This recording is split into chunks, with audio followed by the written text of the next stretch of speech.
আসসালামু আলাইকুম viewers. AR agriculture এভিয়ারির পক্ষ থেকে আপনাদের সবাইকে জানাই আন্তরিক শুভেচ্ছা ও অভিনন্দন। ভাই, অনেকে বলেছেন কোন পাখিতে লাভ বেশি হয় এবং ছোটো পাখিতে লাভ হয় কি না। তাই পাখি পালা একটা শিল্পের মতো, লাভ লস তো পরের কথা। পাখি পালতে হলে প্রথমে আপনাকে দুপাশ দেওয়া পাখি রাখতে হবে, পাখি সম্বন্ধে ধারণা নিতে শেখেন। পাখি যখন পালতে শিখবেন তারপরে তো লাভ লসের কথা ভাববেন। পাখিটা ঠিকঠাক যত্ন যদি করেন,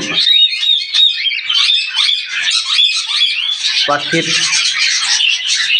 কখন কি দরকার সেটা বুঝতে শেখেন। পাখি আপনাকে বলবে কখন কি লাগবে, আগে পাখির সঙ্গে কথা বলতে শেখেন,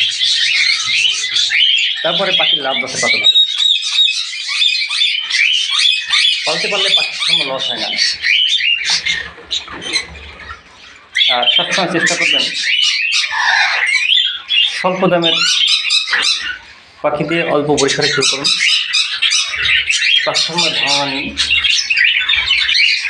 পাখিকে সুন্দরভাবে খাবার দিন, পরিষ্কার পরিচ্ছন্ন বজায় রাখুন। দেখুন পাখি বলবে যে আপনার এখন ডিম দেওয়ার সময় হয়েছে, এখন বাচ্চা নিতে পারবেন।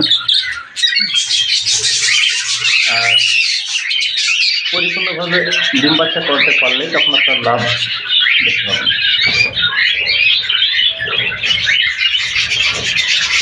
পাখির প্রতি ভালোবাসা না থাকলে পাখি তো পালতে পারবেনই না,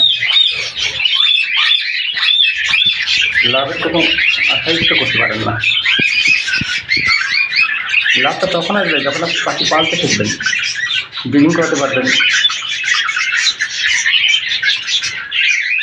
যদি পাখি থেকে ডিম বাচ্চা করাতে না পারে তাহলে লাভ আর কি করতে শেখেন।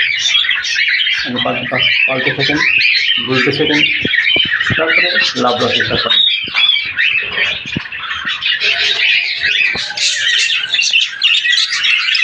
ধন্যবাদ সবাইকে।